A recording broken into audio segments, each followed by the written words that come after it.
going to talk about the second literature, which is the Vedanganas. The Vedanga literature deals with religious practices, rituals, grammar, astrology and astronomy. Religious practices એટલે all these things related to your religion, right? કે યજ્ઞ કરવા, special ceremonies are there when you make a new house, okay? So all these things are included in your religious practices.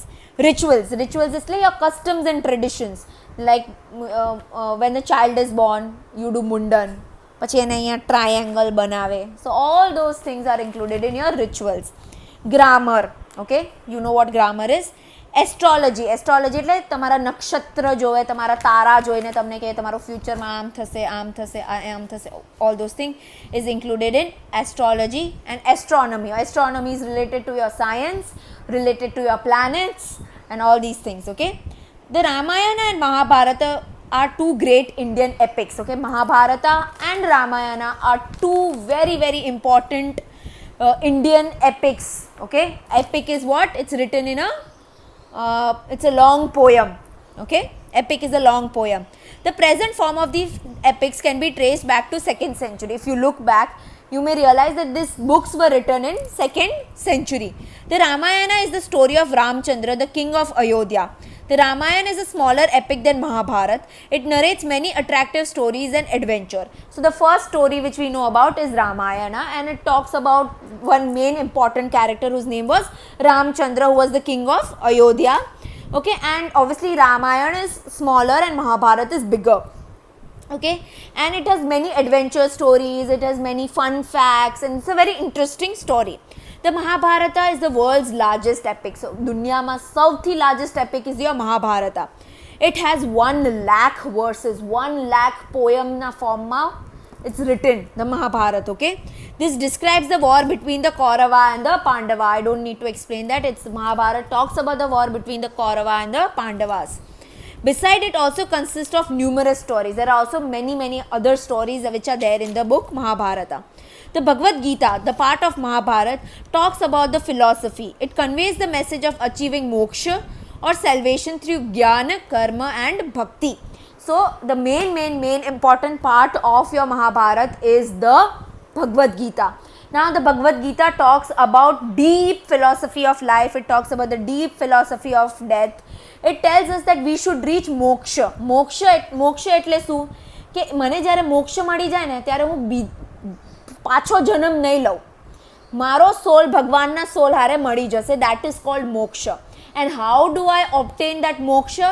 સારા કર્મ કરવાથી, ભક્તિ કરવાથી, knowledge, right knowledge obtain કરવાથી. Okay, so that is moksha.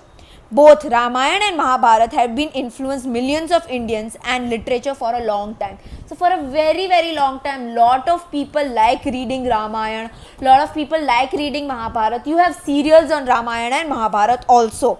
Okay, and it has motivated many sanskars in Indians. So જ્યારે છોકરું નાનું હોય જન્મે ત્યારે આપણે એને રામાયણની સ્ટોરીઝ કહીએ અને એની અંદર સંસ્કાર નાખીએ કે ભાઈ આવું કરવું જોઈએ લાઈફમાં, આ ન કરવું જોઈએ, આમ કરો તેમ ન કરો, all these things, okay.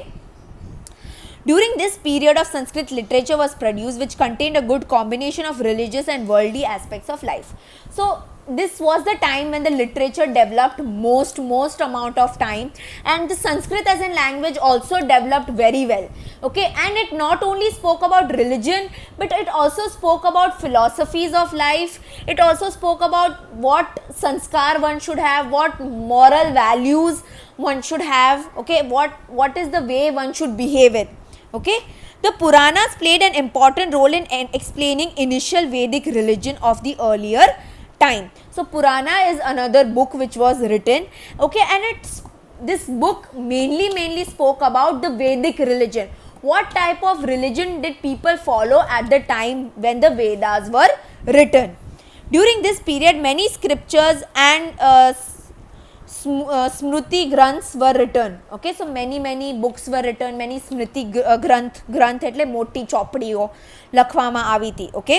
This scripture dealt with science and philosophy. So not only religion was spoken about, but we also spoke about science, we also spoke about the philosophy of life and death and everything. For example, Kautilya's Arthashastra, a book on management, as well as well as on various topics such as arts, maths and other science. The Smruti Granth explains the religious teachings, laws, customs. So many different books were written. Okay, Kautalya's Arthashastra book hati, it talks about management, how you should manage yourself, how you should manage your kingdom, how you should manage money. Okay, and it talks about arts, it talks about maths. Okay, it also talks about other sciences. બાકી જે બીજી book હતી જેનું નામ હતું સ્મૃતિ ગ્રંથ, it talks about religion, it talks about laws, it talks about customs, traditions and all those things.